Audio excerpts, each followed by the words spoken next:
I just kept getting sick every year. I was getting sick, sufficiently sick, sort of respiratory tract infections to warrant 4 courses or more of antibiotics a year. And my digestion was just disintegrating. I was kind of miserable. Welcome to this week's Escape Your Limits podcast. Today, we're speaking with a health and fitness entrepreneur who developed a whole food supplement for athletes and high performers with a goal of helping them to absorb and synthesize nutrients in a highly bioavailable form. What began as a bold vision to create an essentialist nutrition product has become a multi-million-dollar company that is used by world-class athletes and individuals living high-performance lives. In our conversation, we discuss our guests' own wellness journey and their battle with sickness that led to the creation of Athletic Greens, the 4 pillars of health and happiness, entrepreneurship, habit stacking, and taking ownership of your own life, and the importance of building a healthy gut for optimum performance. So please welcome the founder of Athletic Greens, Mr. Chris the Kiwi Ashenden, to the Escape Your Limits podcast. So Chris, I appreciate your time and thank you for joining us on the podcast. As we've talked off camera, I've been chasing you down, or my wife's been chasing you down for about a year and a half. So I'm really glad that we've been able to make this happen. Well, Matt, thank you so much for having me on, and delighted to chat to you. So I want to just start with kind of a little bit of an explanation. So I've for years I've always been I used to turn up in meetings and anyone that knows me will know that this is true. And I used to turn up with this kind of green bottle of what they call pond water. And I'd kind of sit it on the table in the mornings, and everyone's like, what's in that pond water? Whether if I used to do events and go to trainings, and it was always something that I took with me, and if I was ever traveling and I sort of accidentally got my timings right and ran out when I was away, I was kind of in a panic, and I'd be ringing up friends and try to beg, borrow, and steal your product. So I'm really glad to be able to sort of talk to the inventor of this product, which is Athletic Greens. Not to plug it necessarily, but just to really sort of understand what I've been putting in my body for since probably pretty close to when you invented it, actually. Yeah, well, mate, thank you so much for being a customer. I hugely appreciate it. So what I'd like to start with is when I knew that you was coming on, I sort of did a bit of research on you, and I always wondered, you talked a lot in terms of happiness, and when I used to live in the UK and I was buying it from your team over there, and they always sort of had this big focus on happiness, which I didn't fully understand why. I thought it was maybe like a customer service thing, but when I sort of got to learn more about you, I understand, you kind of went also through a bit of a period of depression, and my question when understanding the benefits of the product that you developed and how gut health can affect mental health, I just wondered whether there was any sort of link in your mind of creating a product that would actually sort of make you feel better and happier in any way. So a few different pieces to unpack there. First, I hugely appreciate you having me on the show, mate, and also the nice words that I've now heard you saying. It is hugely appreciated. The highlight of what I get to do every day is meeting AG customers and hearing how our product, an ownership approach to life and health and everything else has helped move the needle for them, and that's what it's all about for me. So I'm delighted to speak to you. On some of your points, I'm always quick to point out I'm not the mad scientist who figured this out. I have always sought to get the best of advice in terms of how I build and do anything, and this was no exception. I ended up getting some of the best minds in the world, some of the best naturopaths, some of the best medical researchers, some of the best functional medicine doctors, who have all helped us first originally formulate and then go through now 52 iterations. And we're a pretty spectacular group of long-term fans of the brand who continue to help us get better and innovate. And on your question around happiness and health, I think they're hugely connected. I have these many stories of having gone through some pretty dark times, and I think at its core, my philosophy is that there are 3 main buckets, and there's health, and that includes your happiness, and there's many faceted components to that. There are the key relationships. These are the relationships that are really the most important to you. And then there's investing your time with purpose and meaning. And I think you have one crack at life. I don't think it's a practice life. So I'm very, very keen to make sure that other people can experience many of the benefits of having big needle shift movements in their own health, and then look to do it in other areas of their life as well. When you talk about what drives then great health, and you kind of have the three big pillars and sort of a fourth pillar. You have exercise and movement, you have nutrition, you have sleep, and then you kind of have your mindset and mental health bucket. And I think ultimately, to a very large extent, in terms of how much success are you having as it relates to your health, is how much ownership you have of each of those different pillars, and the ownership we take. And ownership I define as your desire to have control and take full responsibility for the outcome of. And ultimately, it's the habits that you have in each of those key pillars that start to stack up. It's the habit stacking of those great habits that ultimately move the needle. And your discipline in putting in as few bad input habits or infrequently as possible, while putting in the highest leverage, smartest, and most importantly, consistent good habits that can move the needle back in the other way. And I think when someone considers those kind of three core, and then the mindset and mental health element, and they completely interface. And if you're doing those things, then you're starting to move the needle on a physiological basis towards happiness. And if you then bake in a life where the meaning and value that you are applying to yourself and the various sets of circumstances and things that happen to you, you take ownership of how you want to apply that, which is take away from everyone from Viktor Frankl and Man's Search for Meaning, which is a great book. Tony Robbins, who's a great, I think, ownership advocate, and everyone in between. And I've been a student of health and happiness my whole life. But I think when you take ownership of the key habits that really start to stack in each of those pillars, when you invest and really work on your own health first, it's like putting on the oxygen mask. When you're on a plane, you can't help others if you're just trashed. And yes, there are some people who are unhealthy who are also happy. I will throw that out there. But at its core, I really think a huge part of this happiness piece starts with health, ownership of those key relationships, and ownership of investing your time with purpose and meaning. And when you start to look at all of those, there's definitely a micronutrient, a gut health and inflammation mechanic and impact on depression and everything else.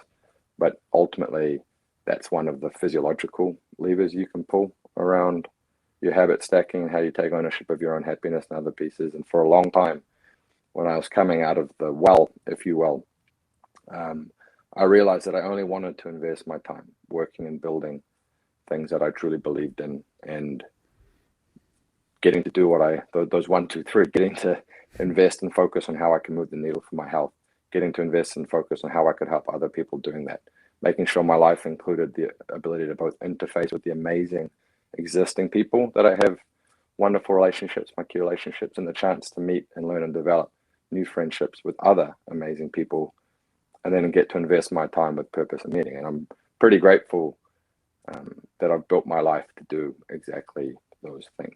But that was a pretty long-winded answer to that question. Sorry, mate. So when you came up with, when you put together a brief, like you mentioned, you got together some top scientists to create this product, was there an element of you wanting to create something to solve a problem that you had yourself, or was it something that you identified out there? Because coming up with, I won't play it down, but let's say I'll call it a green drink. I hope you're not offended by that. But coming up with a green drink, and there was probably others on the market before. Well, there was. I used to take one actually. I used to take one called Dr. Young, who I believe ended up going in prison for a while for some of his claims. But coming up with a green drink, it's an unusual thing to come up with, and it's even something that I found out through Tony Robbins. He sort of got me onto that. I went out to Fiji and did a retreat there, and I understood a lot about it and tried good and bad ones. But it's not sort of like the obvious thing that you would do, and it's it takes a lot of understanding to even see some of the benefits you'll get. So how did you go about creating that problem, solving that problem, and what was the sort of real motivation behind it? Sure. So my whole life I've had a passion around health and fitness, and considered myself very knowledgeable. My sister, I went to university, studied for a BSc in sports and exercise science at the University of Auckland. I dropped out with 2 classes to go to start my first business, which was a small, ill-fated nutrition business, which died, and I kind of felt sorry for myself and didn't take ownership for that failure quickly enough to get back in the ring. But I actually had this old copy of a book called Optimum Sports Nutrition by a guy called Michael Colgan that has been read and reread and highlighted so much that it's just covered in masking tape to keep it together. So it was to some degree of shock and surprise that I just kept getting sick every year. I was getting sick, sufficiently sick, sort of respiratory tract infections to warrant 4 courses or more of antibiotics a year. And my digestion was just disintegrating. I was kind of miserable. I looked pretty healthy and fit. I just had a season playing in rugby and Aussie the previous year. I just finally had enough. And in 2008, I'm going to get on top of this. This is insane. And I went looking for a clinic. I have a lot of friends. I get to rub shoulders with a lot of sort of people who are very much in the know around nutrition and very much in the know around longevity. And I got recommended to go to a clinic where I spent $35,000, which is a staggering amount of money on every blood, stool, saliva, and urine test you can possibly imagine. And they came back at me, and it was shocking. I mean, I wasn't absorbing nutrients properly, and I had levels of almost every micronutrient between the 8th and 15th percentile, and that's not people like you, Matt. That's like the whole bell curve of humanity and Walmart humanity, just like a lot of unhealthy people. And I was in the shockingly low range, and I had GI like inflammatory markers that they'd just never seen that high in anyone without bowel cancer. I mean, I had a lot of shocks, and this was despite me eating what I thought was a great healthy diet. I was following sort of a 90-10 rule, do everything right 90% of the time, the 10% kind of doesn't matter, and thought I was taking a bunch of what I thought were some of the greatest supplements of the time. And I had my world rocked and promptly realized that most of what we know, or think we know about nutrition, is wrong. And the solution of this clinic, who were actually, they were very good for me to work with. Their solution was $100 a day customized to my blood biochemistry supplement regime. It was literally about 5 different packets a day, individually wrapped, of about 10 pills a pop. And I very promptly realized there's got to be a better way. And I love the power of habits. I love the power of simplicity.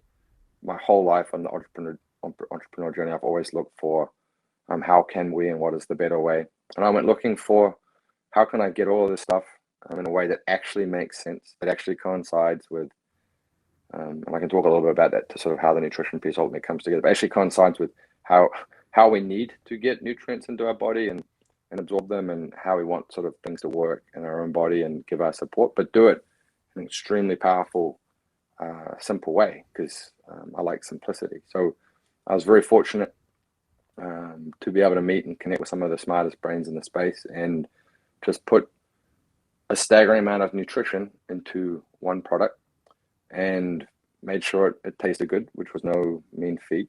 And then it really is not. And then, basically took it from there, and we haven't really stopped iterating since. It's been, we're on the 52nd iteration now. The 53rd iteration will come out next year. So why did I end up going for a beverage? And I think the answer is quite simply that simplicity and efficacy and comprehensiveness. And how do we get that much into, if we're going to go pills, it would have been 20 pills a day. And yet we can do that in one scoop. And I think it tastes delicious. And, we've sort of continually worked to disrupt our own product. We haven't been lazy. We've always sort of said, what's the latest science? Where's the world going? How can we make it better? What does it look like? Who else do I need to speak to? Get their opinion, get their input. Ask our customers. We have a lot of customers in the know, get their input, and continually drive that iterative approach, which has become a huge value add to our amazing customers who bake in the power of this daily nutritional habit. And we really are. That's what it is. It's a nutritional habit. And We continue to keep up with the science and ahead of the science. We've been very much the groundbreaker and trend center in many, many ways, and will continue to be, to keep delivering this spectacular daily nutritional habit. And the delivery system that makes the most sense is in a morning wellness beverage, taken on an empty stomach for max absorption. And if you have to take it in a shake or with your food, it doesn't really matter. You're not going to sort of suddenly not get the benefits. But the idea is that you get the power of a really simple, really efficacious, very comprehensive nutritional habit, 30 seconds a day, and less than the price of a cup of coffee at your local Starbucks. And it allows you to stack in the power of the habit, just simplicity, just boom, boom, boom, boom. And what happens is when people talk about nutrition, you consider no human that I'm currently know of has a perfect human diet, and no human that I currently know of has the perfect human lifestyle. And if you kind of consider, well, how do these vagaries then impact this sort of health pillar of nutrition? And you'd say, well, it's very difficult to ultimately ingest both the quality, quantity, and variety of great nutrients that you really want. And we don't focus on the macronutrients in terms of how we do this with AG. Like, you can go get your big bulk players, your proteins, your carbs, your fats somewhere else. We really focus on the nutrient quality, the nutrient variety, and the nutrient density, and just making sure ultimately you're ingesting a bolus of quality and variety. And that variety is so important every day. So that's what we call, say, back in New Zealand, like, get enough in the pie hole, like make sure you ingest enough. The second part, Matt, is how are you absorbing it? How are you absorbing both these nutrients and the other things you eat? Some of that is a function of just not to put stupid things in the system, but it's also quality, the variety mechanic, supporting gut health, bioavailability, and then more supporting gut health. And I think the gut health part is now becoming more into the fore, and there's this huge synergistic mechanic between the various things you eat and how your gut environment ultimately sits, and how the nutrients that you eat and in your effective, almost like ambient environment of sort of your gut can really change the way both you absorb the nutrients that, say, we give you, you absorb all other nutrients, and even impact your body's inflammation. And I think this is huge. And I think we're still really early days in truly understanding how it all works. But we know that that gut is that forefront sort of window into the body. And it's not enough just to ingest. You have to absorb, and you have to kind of set the platform for your health with a very synergistic approach to both nutrient absorption and your gut health. Then you say, well, okay, let's talk about lifestyle. I don't think any of us are living in a lifestyle truly in accordance with what we're evolved to expect. And I think it pays a lot of people to consider if there have been insults, toxins, any kind of pollution, not enough sleep, probably too much coffee, maybe not eating exactly cleanly as you would have liked, stress, strange light patterns, periods where you just haven't had enough of any key nutrient, some mechanic in your body where something's not functioning quite correctly, so your body's pinching and scraping from other areas to try to make good, but leaving something else now suboptimal. And this idea that you can give your body a daily caress in those key functions, your brain, your liver, hormonal support, and just trying to caress the body back to the good. And if someone's sort of hardcore in the red or hardcore in the yellow, and just think of that old needle meter, right?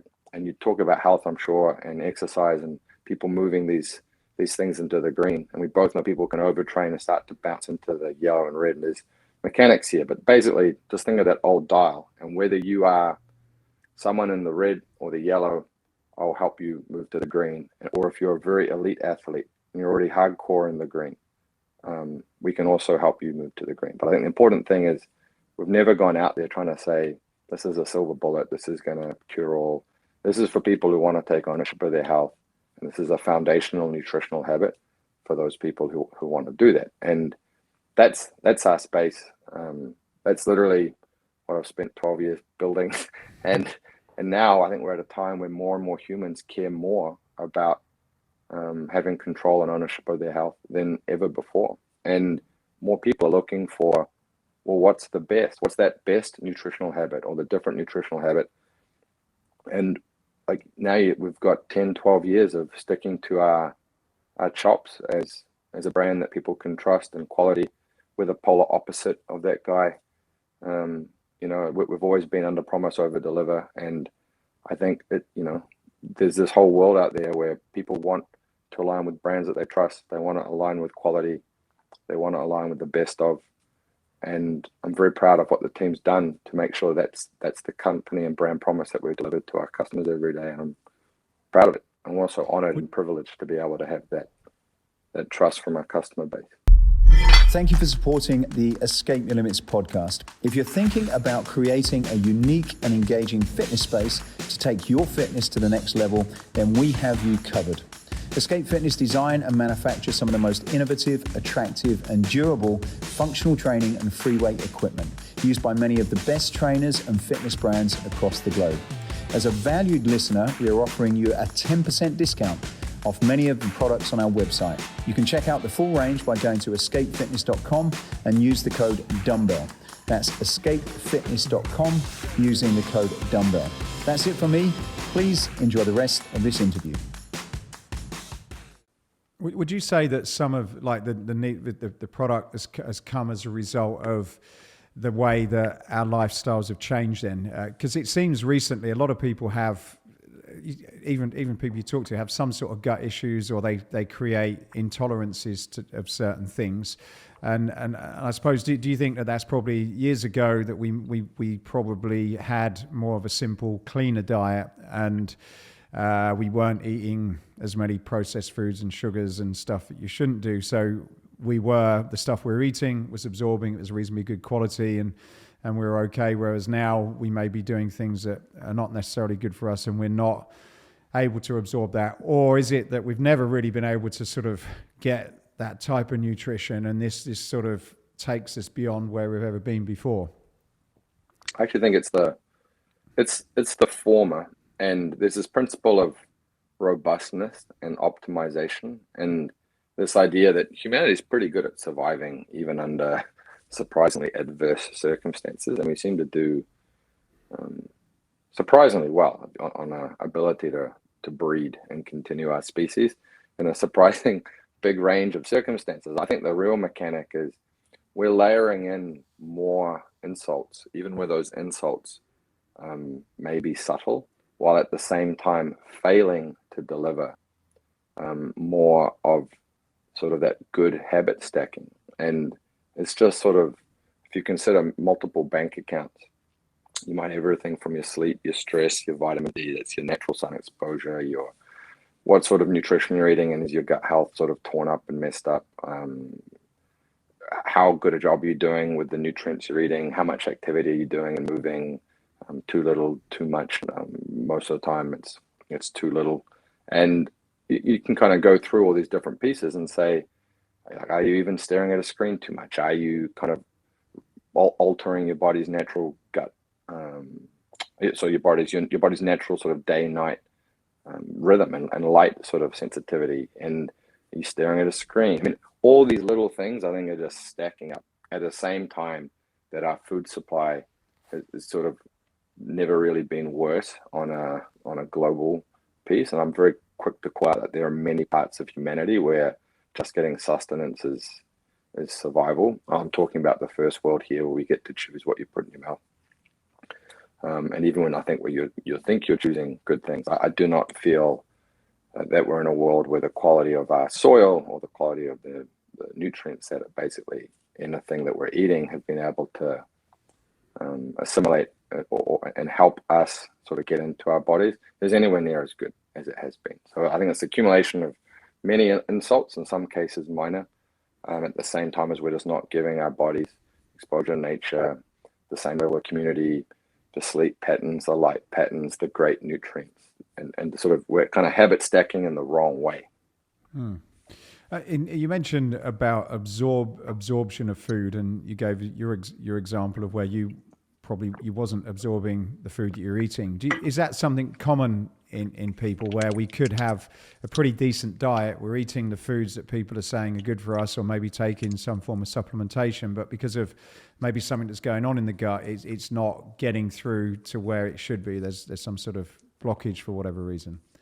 Yeah, I absolutely think that's the case. I think there's a huge variety of gut health, and I think almost all of us are probably not at optimal. And those who go suboptimal for a long period can have a life where they're going to have to manage a pretty restricted diet and looking after stress and trying to do as much support as they can. But I definitely think that even if you think you have this great diet, your body's ability to assimilate all those things would require that you also have great gut health. And I still think we have too many insults going in to say anyone has perfect gut health. And I'm not saying, yay, we're the holy grail or something else like this. I truly believe in the power of food is first and taking ownership of what you eat. And I've always been quick to say, like, this is no silver bullet. That's not how we operate. That's not what we're trying to talk about. I'm sure you've got the same with everyone that you know who has a business or any other part of their life that they want to see improve. It takes consistency and a bit of discipline. But yeah, man, I think it's both. So just not getting enough and what we've altered general gut environment, and then it's just hard to sort of really make up for the pieces that we might be missing in any way that's user friendly.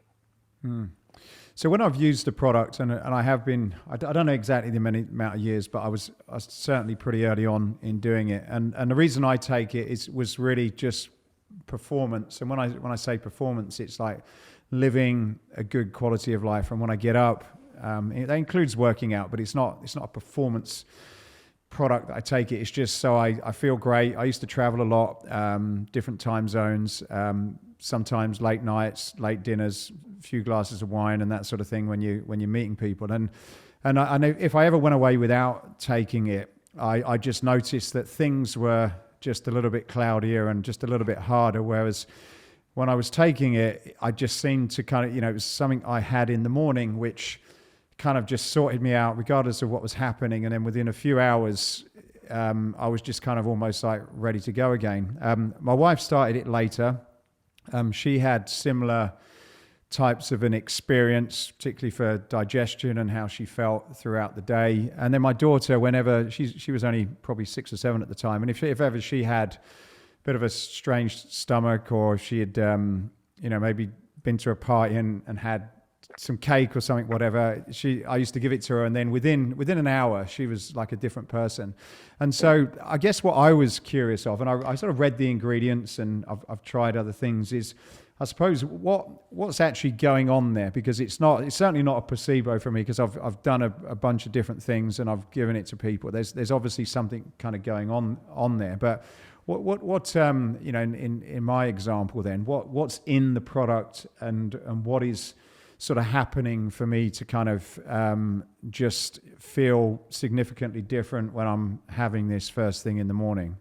Yeah. So for a lot of people, that difference will start to build over an extended period of time. And it's that idea of sort of the daily nutritional habit, set the foundation, and changes will be gradual over time. For other people who may have any mechanic of not ingesting enough quality nutrients, despite the fact you think you are, or not absorbing them for any reason, or not using them in your body properly for any reason, or having any kind of sort of messed up gut health mechanic. And there's a lot of different varieties of definitions of what that could be. If you move the needle even slightly in some area of micronutrient that you might be deficient, or some area of your gut that might be a bit inflamed that you bring back to the norm, and if you are actually kind of deficient or a bit messed up, it is like it's a tangible difference. And I'm one of those people, right? I have had a lifelong challenge with GI, and AG is massive for me. And I think it sounds like for you as well, just giving that staggering bolus of nutrients, it's a big bolus. It's that principle of nutrient density. There's so much in one scoop at the same time that we take a synergistic approach to how we support those nutrients going in and how your body's going to absorb them. And I think that synergy idea of just how things kind of work together, particularly in nature, where anytime you get any kind of nutrient in nature, it's wrapped up and surrounded by all sorts of other things and into your body. So you're clearly feeling that benefit. And like there's enough in there, mate, that I couldn't call out which thing it is for you. And that's kind of the idea, right? And if you're going to take one thing to take the friction out of covering your nutritional bases every day, and that's it. If you had some functional medicine doctor that you work with, when we have this huge following in functional medicine docs, like they're layering this as a basic nutritional habit. They might try getting to eliminate a few things that could be potentially problematic. And then they might say, okay, now where do we need to go further? And we're very quick to point out that this isn't here to replace your functional medicine doc or your individualized piece that may come later because of something else you have going on. This is something that's designed for that foundational daily habit piece for you, your daughter, for your wife, for your parents, in terms of how they approach this whole thing around nutrition. And if someone then goes and works with a functional medicine doc and they want to go to a truly medicinal power dose of anything, which is almost always for a period of time and almost always under some kind of medical condition, it's like, go do it. It's not the space we play in. But I'm glad it's been able to help you, mate, that much. Yeah. I'd say you've had something going on for years without ever realizing it, despite the fact, you look how fit you are. So, yeah.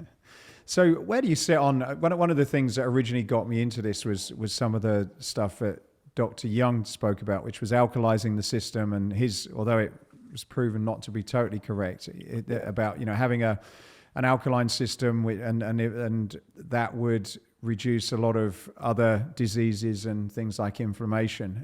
Obviously, that's not something that I've seen in any of your literature speak about, but where do you sit on kind of green drinks being able to kind of make you less acidic and for, I suppose, good nutrients to also contribute to preventing from other types of ailments that you may have as a result of bad diet? Yeah, so it's and this is an interesting one that has gone round and round. And inherently, your body, if it comes out of its natural pH state, you're going to be in really big trouble unbelievably quickly.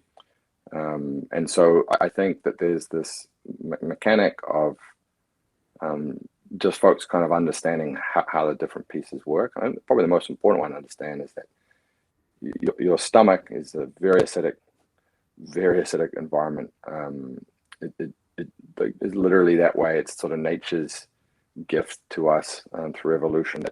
It churns up most things, including most bacteria, and that's sort of part of the process. And I think that just that whole kind of idea of you need to adjust.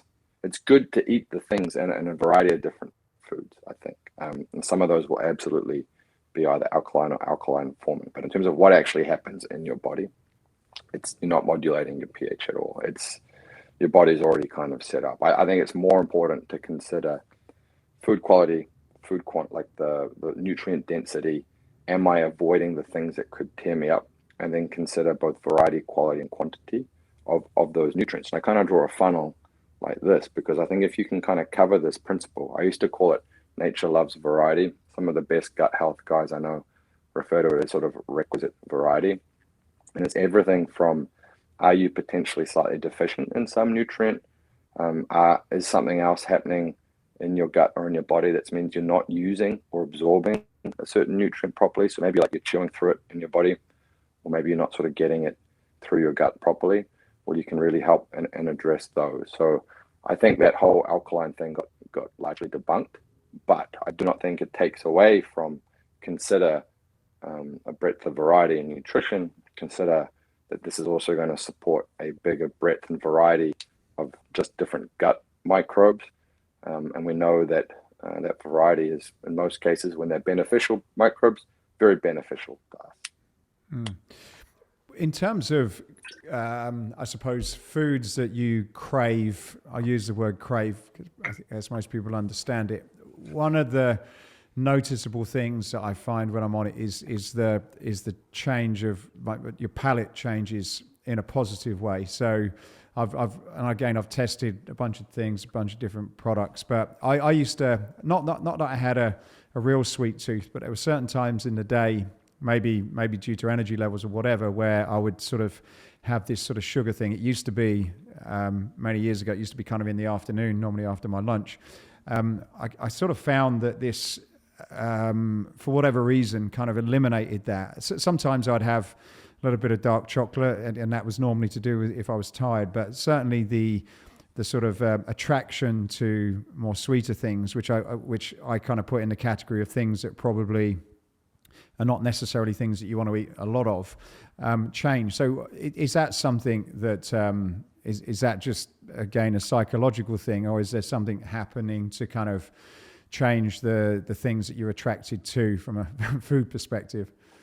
Well, that's fascinating. So there's all sorts of things that can drive the craving mechanic. It's anything from some format of nutrient deficiency, some format of a crash of some hyperpalatable food, some mechanic of electrolyte pieces. I mean, even not getting enough sleep will alter sort of the hormone state in your body and lead to a change in both cravings, and unfortunately at the same time make you less likely to process any sugars that you consume in a way that's good for your body. So there's a nasty double punch there. And I think on the nutrient density part, yeah, there's a huge element there of you kind of just remove a lot of that nutrient density cause for cravings away from people in a pretty big way. And I love that that's the case. And we get a lot of people actually who end up moving their second coffee out as well, just because they don't feel the same afternoon slump, which isn't even a true nutrient craving mechanic. It's just being healthier feels better. So it just does. The energy is different. I mean, I've been there. I've had struggles with sleep. I've had the same with jet lag and anything else. And when you have those moments, it's always this weird draggy feeling. I'm the same big night out or any other mechanic. That's when it's sort of harder to resist. In my case, I say the gluten-free pizza that's staring at me. Yeah, with what you're kind of getting in that, then does that in some ways, is that replacing the sort of fruit and veg that you probably should be having? So you or should you continue to sort of pair it up with having good fruit and veg? And if you are, like certain times where, like trade shows, I was at one last week, and it's almost impossible once you kind of leave your hotel to get any decent food really. So it's almost a case of, well, I'm not going to eat anything. So if you are in that situation where you're out, you're traveling a long time, is this something that you could kind of put in as a substitute? 100%. So for the food is first piece, I'm always quick to say I still want you to focus on the food is first. I just think it's so important to bake in ownership of what you eat. But will it help you if you're not getting enough of sort of the cleaner foods that you want? Absolutely. Is this designed to replace my desire for you to take ownership of what you put in your mouth? No. So same deal, mate. And I think in terms of coverage, when you're traveling, we have this huge group of people who travel a lot and are definitely more on the high achiever, high performance angle, who swear by those travel packets as a way that they kind of cover their bases as they go. And yes, I've tried all sorts of versions, mate, of taking AG instead of like nearly anything else. And you just want to stack in wherever possible, do something that's great for your body, avoid the things that are bad. And if any time AG is helping you do that, that's a win. So I wanted to ask you, because I've been trying this recently. I've been doing some time restricted eating. So I've been doing a 16-8, I believe, if my maths are right. So I kind of finish around about 8 or 9 in the evening, and then sort of go on till sort of 12, 1-ish, more or less. That I keep it as that. And I've spoke to a few people about this. I see it seems to work quite well for me. And again, particularly if I'm traveling like I did recently. What I was interested to know though is how this would work with a fast. I read some stuff online where it kind of says that you're technically breaking the fast if you have this. I wanted to get your views on that, and in terms of fasting. And also, you mentioned coffee earlier. Like if you were, some of the stuff I've read mentions that you could kind of have a coffee with some oil and butter in it, and it doesn't break it, and that can help you kind of extend it. But if you were to do coffee, would you do your coffee first and then have this afterwards, or would you do that and break the fast and then do your coffee? A couple of questions there. No, it's a good question, and it's very, very common. And with the rise in popularity of time-restricted feeding, it's been very interesting to see because we have a huge number of people who engage in either every day or some format of time-restricted feeding. And to your point, that's typically just where there is a window where you do not eat, and then a window of time where you do. And under the extreme purest mechanic, any calories or anything that modulates any format of blood sugar, and that would include your coffee, is technically breaking your fast. Under the more rational folks that I'm sort of more in line with, I think I have to sit there and go, is it going to significantly be a source of calories? Is it going to sort of modulate your blood sugar in any meaningful way? And I'd say, so with AG, the answer is no on both counts. So we have people who practice time restricted feeding or intermittent fasting, the purest term again is time restricted feeding, who wake up and take AG on their stomach and might go many, many hours before they consume a significant source of calories and get amazing results. We have another group who do a mid-morning AG and then go a few more hours before consuming any source of calories. Then we have another group who just take AG 15 minutes prior to their first real meal of the day. And any and all of those are completely fine. I'm generally not a fan of the big fat bomb coffees. I think a tiny bit is fine. I mean, coffee's amazing. Everyone loves it. Just don't go overboard and how much coffee and everything's going to be okay there. So the way I tend to do it most days is wake up. If I'm feeling really, really good, that day I might go a little bit longer before anything.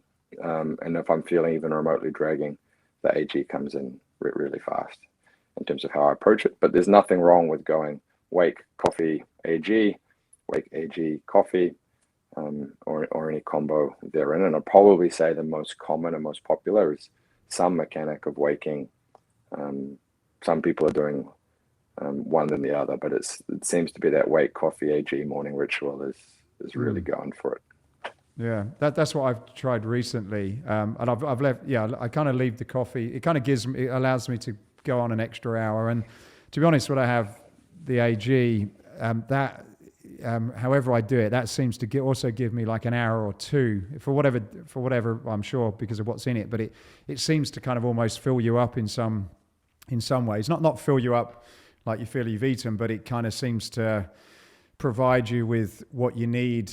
From a sustenance perspective for a reasonable amount of time, and so that kind of leads to my second question in terms of how close to food do you do it? Because I've seen some people have kind of eaten it with food, and I don't know, for me it kind of feels and it doesn't seem to, just in terms of my body, it doesn't feel right to kind of have it too close to food, and I don't know whether that's because there's any reason or not, whether it's good or bad. So question then is how do you kind of what's the relationship with food? Does it not matter whether you take them close? Is it a personal thing, or should you kind of have a little bit of some sort of gap in between the two? Well, I think with AG, your coffee, and when you both have your coffee, AG, and then eat, that's absolutely personal, and we have people do both. In terms of AG and food, my preference is always give it a 10 to 15 minutes prior to eating something else. And that might be before your first meal, it might be before a later meal, but most people it's before their first or second meal. And the reason for that is you're going to get better absorption with an empty stomach. And this is just the mechanics of how your gut works. You've got this lovely group of nutrients that are in solution. There's plenty of surface contact with the walls of and where you want the stuff to get absorbed, and there's nothing else messing up with that. Now, does that mean that you're going to ruin this if you have it in a smoothie or don't remember to have it 15 minutes before your meal and smash it while you're eating breakfast or lunch? Not at all. The most important thing is the consistency and the habit, and it's a bit like, if you do the perfect 45-minute workout, does that mean that the 30-minute workout was crap and a waste of time? Of course not. Main thing is you got it in. And I think for some people, they just prefer to do it around food, and that's completely fine. But my preference, man, is empty stomach. I don't mind before or post coffee. I've had guys send me photos of him doing it in a margarita. I thought that's novel. It's ultimately the habit stacking that works for you. It's the consistency that matters. Yeah, I definitely agree with you. I like the empty stomach and a period before eating seems to, maybe it's psychological or what, but it just seems to kind of work better than having it too close. What about water? I crack up when I see people firing. So you will absolutely absorb it better if you fire it in with something like in a smoothie or something else. It's probably not going to mess up too much. If you fire in with a ton of insoluble fiber, right, like massive amounts of fibrous material, you will mess up your absorption of the nutrients to some degree. In fact, you can take fibrous things with any element that might be sugary, and you will just slow that whole absorption and everything else, and potentially block it. Because the way big chunks of soluble fiber work is they kind of push things through, insoluble fiber, and kind of scour down through your gut. And that can be a great thing to push things along or add volume to certain things in your gut if that's what you really want to do.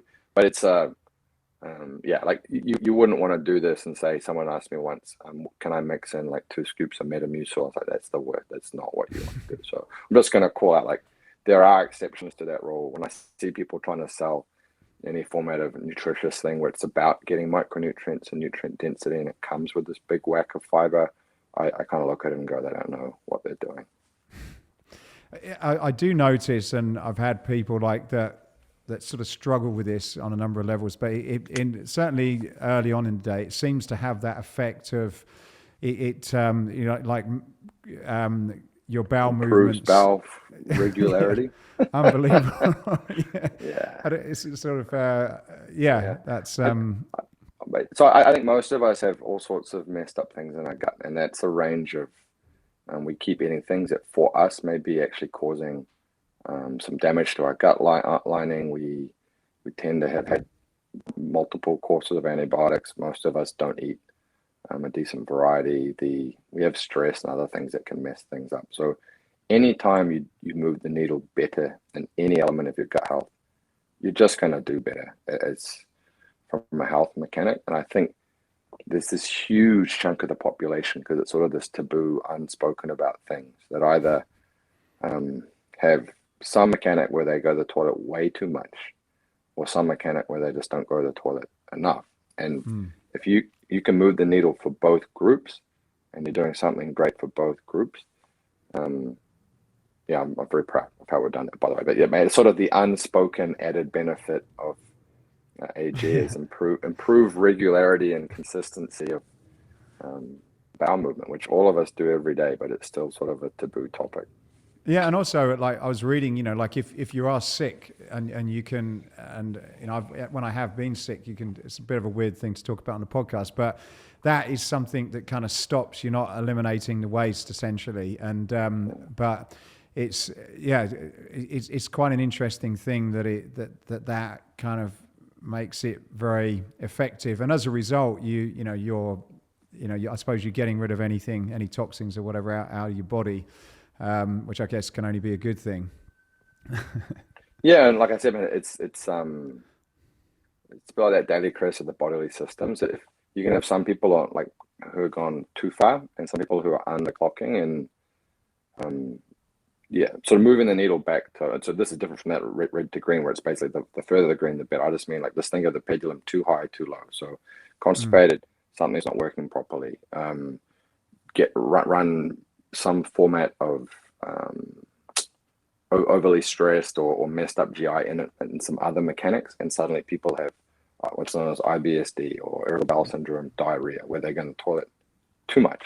And both sides, if you can get that back to healthy, have a trend in the right direction, man. But it's staggering, particularly in female populations, just how many women in particular, but just humans in general, I'd be amazed at things that people come and talk to me about, mate. That have some significant bowel thing that has really been helped. They don't like doing a podcast though, man. So kudos to you. Yeah. But I also, with I guess children are super sensitive. But when my children have had, they've had diarrhea, they've eaten some stuff. Like I can guarantee within probably an hour max, like totally finished. So just if anyone has children that have got bad stomachs that go on for days, like you can have. I just put like a half of a regular thing in some water. Tastes pretty good, and it every time without fail, no matter how bad they are, it's job done, which is funny. I love it. I love it, mate. That's awesome. What about hydration? Because I feel that you kind of, if I have one of it and maybe I put too much in, I kind of put like a scoop and a half, sometimes two, depending on what I'm doing, with a decent amount of water. But I kind of feel a little bit, I get a little bit, sometimes a touch of headache, which I could kind of understand why that is, but a bit dehydrated. Is there any sort of recommendations in terms of hydrating when you're having that? Like, does it sort of act as a little bit of a, sort of take the water out of your body, or is it just that there's a lot of sort of there's a lot of stuff that sucks the water out of your body? It's not so much that it pulls the water out. It's more that there's quite a lot of stuff in there, and depending on how your body then starts to work and process, you may find that you just need a bit more. It's calling out the fact that you are already dehydrated. So I don't have any issues, mate. If you at all, if you were to increase the amount of liquid you have AG with, I think certain people run way too dehydrated the whole time, and then other people, and this is a smaller part of the population, are just pounding water left, right, and center, and have the potential to maybe almost be too hydrated. Although I think that's very, very rare. And the other one that's linked to that is I know if I've had a bit of a heavy night, you mentioned margaritas. I do like a margarita, but sometimes I kind of go a little bit over the top on that and end up the next day feeling pretty crappy and wanting to work out. I've found it's actually a pretty good hangover cure. Have you had any experience with that? I can neither confirm nor deny on that one.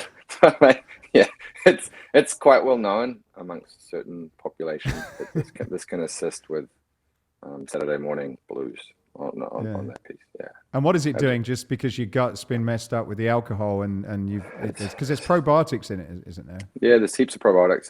There's huge amount of stuff that support those probiotics. And that's that synergy thing that I mentioned that is just so poorly understood. And I think it's just there's gonna be a wave of how people realize, wow, you need all these other nutrients together to make things work. That's kind of how our bodies work. Could be anything from being slightly deficient in the B vitamins, the regular suspects, needing some support from the choline, just generally just being depleted, or any mechanic of the gut health, as you just mentioned. So again, it's not quite a choose your own adventure, but yeah, pretty much, man, it could be any one of those three things. So one of the, I saw you had a book on fat loss and diet tips. I guess one of the things that is interesting for people is losing weight. And I was just curious to know, because you're obviously a trainer prior to this as well, so you've got good experience on both sides. How would this fit into someone's, I guess if they want to lose weight, what would be the part this plays? Why should a green drink be relevant to them having, going on a weight loss program? Yeah, so I mean, I know the weight loss thing. I mean, I way less vocal about it. We used to get a lot of people sent to us from who are really more concerned, particularly early, and oh my God, how's this going to impact weight loss, and what does that look like? And there are really very few calories in any given serving of AG. There's nothing there, like in terms of sugar and anything else that should materially impact. And it's really just, to your point, like it's almost always additive. It will help with cravings. It will help with gut health. It will help with regularity. It will help you set the power of that daily rhythm and routine. And potentially, most importantly, you taking ownership of your health, you layering in this nutritional habit and taking ownership of doing something great for yourself every day. I was just reading an amazing review from a customer today. It was awesome. Was saying that she decided to try what else can I do, and she's let down 13 pounds over this period of weeks, and it was never really been her attention. And it's that piece of when people take ownership of this, they take ownership of other things too. And very, very quick to point out, AAG is not a weight loss thing. Like, again, man, there's no silver bullet. It'll help with cravings, sure. Is this a habit that you should do every day? Absolutely. Do I think taking ownership of your nutrition is going to, in all senses of the word, is going to massively help you in any pursuit to transform your body in any way? Like 100%.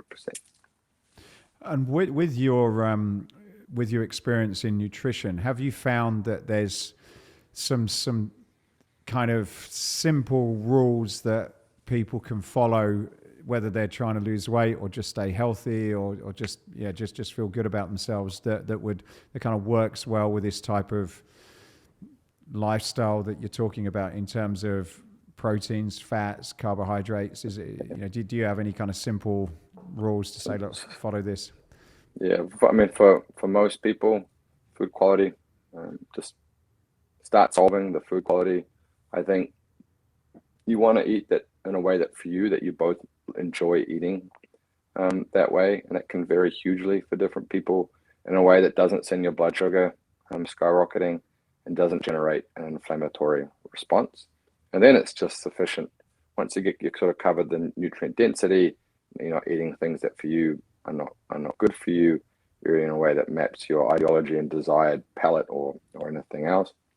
Just making sure that you're running sufficient protein to keep everything working. I think that's probably the most cornerstone commonality across any of the different eating formats. And then realize that there are fats that you need for your brain and for your body to function. And then additive fats and the bulk of the carbs are going to be lifestyle driven, and individual mileage will vary on just how well most people will go with what mix of what there. But for most people who are beat up, stressed, not sleeping well,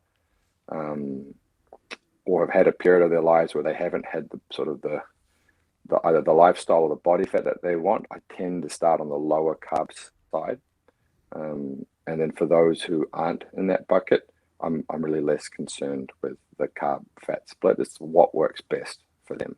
And you can find very athletic populations who do best on that format, and you can find others who find that, you know what, now that I've taken out like all the sugar, I just don't have cravings for sugar. And I mean, the commonalities aren't that complicated, but I will point out the individual variances at the end of the spectrum are huge. I've heard that you've had challenges with sleep. Have you improved that at all through pure, like there's a number of reasons I guess that affects that, but have you found that diet has been something that's helped you improve sleep? Yeah. So both for me, mate, it's been obviously just removing things that for me mess me up for whatever reason, and then also moving food earlier in the day and trying to leave a good 3 hours before sleep where I haven't eaten anything have been huge in the quality of sleep and how well I go to sleep. And if you take like last night in New York, siren went off at about 2 or 3. That kind of woke me up. Brain starts racing. It sort of that was the end for that night. So I think just do the basics well, even beyond nutrition, with like a blackout room, control for noise, control for light, and then avoid stimulation the last 3 to 5 hours before bed. And that includes bright lights. It includes eating and drinking, and there are other things. It's kind of like layer in the basics. Like it's that it's the habit stacking, man. But it's the basics done consistently that get you there. In terms of your company vision, since you started it all those years ago, has that changed at all in terms of what your goals were for setting up this business, or and if so, what do you want for the future of your company now? Mate, so I'm here to empower a movement of people to take ownership of their own health. I am insanely passionate about that movement. It was me deciding I was going to take ownership of this and what that meant, and beginning to stack the key habits that would actually move the needle around each of those pieces, that gave me a spectacular life path that I'm very, very grateful of. And I want to help other people do that too. And I want to help many other people do that too. And I'm excited to be part of a whole group of people, I think, ultimately trying to empower that movement. And it's the thing that gets me out of bed every day, and it's the thing I'm most excited about. I think we're really just warming up as it relates to that approach. And I love helping people, mate. It's where it's at in terms of the adrenaline kick for me. I like a statement that you made about focus, which is to hack away the unessential. And hearing what you've done with your products and how you're refining it, I think you sort of said 53 iterations of the same formula. Have you ever been tempted to kind of extend the brand? I guess that's one of the things that you see a lot is people come up with a great product and then suddenly they've got a line of 20 or 30 in the stores and online. What's your view about kind of where you go? Is it stay with this and just keep getting it better, or are you going to look at some of the other complementary nutrition products that you could develop? Our customers ask us to solve some other problems that they have every day, and do I think about it all the time? Sure. Is there anything concrete right now? No, not right now. But do we test and iterate all sorts of things the whole time? Yeah, man. We're cooking the next iteration for AG. It's amazing, and then we test and trial, like sort of almost as a company culture, sort of that innovation first, customer first culture of test, learn, innovate, test, learn, innovate. So, but at this stage, there's so much we can do to help so many people really take ownership of their own health, bake in the power of that key daily nutritional habit. That's sort of where the focus is. To your point on the focus, but there's a lot of things people put their hands up and say, "Could you please help us solve this?" I guess running a financial business. It must be certainly tempting. Is the thing that stops you from doing that? Just your belief in, look, if we stay focused and this is where our time's better spent. How do you kind of, what stops you? But we have a company, we have a lot of products, and you see some great ideas and some great problems to be solved. I'm just curious, what stops you doing something that's very obvious? Is it getting the quality? Is it because it is a distraction from your core business instead of how quick that can move? I'm just curious, really. Yeah, but it's a good question. But if you consider, as a business, I want to keep our team focused on the core activities that compound towards winning that grander vision, which is to really empower people around that health ownership. And if things are not likely to compound towards that, they will rapidly be pulled back in terms of how much effort and resource they get from a prioritization standpoint. So when we talked about what other products and customers wanting us to solve other problems, it's always does it make the most sense for us to solve that other problem right now? Or are we better off to focus our attentions at getting even better and better again at the current problem we solve, which is how do you take the friction out of covering your nutritional bases in 30 seconds a day? And I think strategically, for us right now, it is really clear that the best use of our time and focus is to just continue to get better and better and better at what we do in that core mechanic, and actually resist the early temptation to go, hell yes, I can solve that problem for you, and just throw it at people. As your health has improved, have you noticed that your health has an impact on your sort of clarity of thought, decision making, and how you run a business? Have you seen differences over time from that perspective? Massive. The phase shift there has been life changing for me, and like two different humans. So there's and I think it's that area that I think some people don't really click on, the optimization piece, and making yourself more robust and resilient. And this principle of get 1% better every day, it's a bit like compounding interest, that if the sooner you start, and if you're getting there's a big difference between 1% better every day and 0.1% better every day. And ultimately what you can deliver to the world and to your business will end up compounding to a far higher level if you yourself are just getting incrementally healthier, better, stronger every day. And I've seen huge shifts when I have really stuck to the knitting, stuck to the guns, and made that health and being robust a priority. I mean, I've always had trouble with gut health. AG for me is sort of almost, it's literally life changing. Like say, take last night, I didn't sleep well, got woken up. If I just kind of let that steamroll, I will just have this huge detriment to my health. And I love the way so many people are being so much more aware now of, you need to take ownership of what you eat. You need to take ownership of your sleep. And these things are important. There's no prizes for, getting 5 hours sleep. There are prizes for getting 8 hours of great sleep, or whatever the number is that works for you, somewhere between 7 and 9.5, depending who you are and what's really happening. Or if you're the rock, maybe that guy doesn't even need sleep. But he'd be an extreme rarity of humanity. And yeah, absolutely, as a business leader, I think we can be very, very prone to always know that there's more that we can do and not put our own oxygen mask on first. But I think you hurt massively your compounding, the ability for you to compound an impact by not doing it. So one final question before we finish, but I just want to, before I go on to that, I'd just like to sort of find out if people are interested in buying or getting hold of Athletic Greens, which is now called, you've changed the name for the company, have you? No, the company's name's still Athletic Greens, but it was just so confusing to people. And we've done such an amazing job around brand trust and quality to not realize that this daily wellness beverage that they take, this nutritional habit, has got so much stuff in it. And it really is designed for you to throw out nearly everything you have in your cupboard, replace all of that stuff, and save yourself a ton of money, time, and get a better outcome. So we decided to change the name of the product to AG1. This is that daily nutritional foundational habit that you should take every day. So Athletic Greens remains the brand name, and would love to have anyone come try us. Athleticgreens.com is typically the best place. And if you somewhere else globally that we serve, then it will repopulate with the website.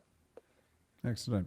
So final question, Chris. Escape Your Limits is about escaping what you've believed is impossible and gone on and made possible. What would be a memorable example of escaping your own personal limits? I think I'll give you two. The first would be just getting out of the health rut and starting to realize this terrible health thing does not define me. What defines me is my decision on how I want to live every day. And I think I've done pretty happy with the job I've done there to compound that one over time. And the other one is the realization that I can help many, many people, and I can help them a lot. And Thrive Global, actually, not that long ago, had an interview session and asked me some questions. I realized, what are some of the big errors that I've made? And I think the earliest, two biggest errors were just not being out the gate audacious enough early, and just go for it. And I think with that, and it coincides very well with that, is this area of bring people to your team who want to support you in your beautifully audacious vision. And we are going to go straight through the original audacious vision, and the audacious vision is now literally 100 times bigger than it originally was. And I've never been more excited to be a part of this business and this space, man. The health ownership space, I freaking love it. So I think those two things, ownership of taking ownership of the things that you say are important would be one. And then if you have something that can help many people, just go do it. Yeah. Well, I think you've done a wonderful job, Chris. Like, being able to create a business that has such an impact, and finding something that you truly love. You're in a great place. And also, I think it's wonderful that you've invented this, because it has. And I feel I don't want people who are listening to think, oh, this is a great plug from Matthew, because I'm not doing it. I'm not making anything. There's no affiliates or whatsoever. But I just really have known, friends, family, and myself included, that I just wouldn't sort of go without it. So I just recommend, even give it a go and see what you think, because it's had a great impact on my life. So I'd like to thank you for that, Chris. Matthew, well, that's heartfelt, mate. And I hugely appreciate it. Like I said, my favorite thing is to meet like AG customers around the world and hear some of your story. And I thank you so much, mate, for being a customer and the trust and for helping share the word. It's hugely appreciated. Excellent. Well, maybe we can share a margarita one day as well. Yeah, we will. We might even put some AG in it, mate. See how it goes. All right. Thanks very much. Hey, I hope you enjoyed this podcast. If you did, then please go over to iTunes and subscribe to the Escape Your Limits podcast. Leave a review, leave a comment. It really would help us a lot to continue to keep these going.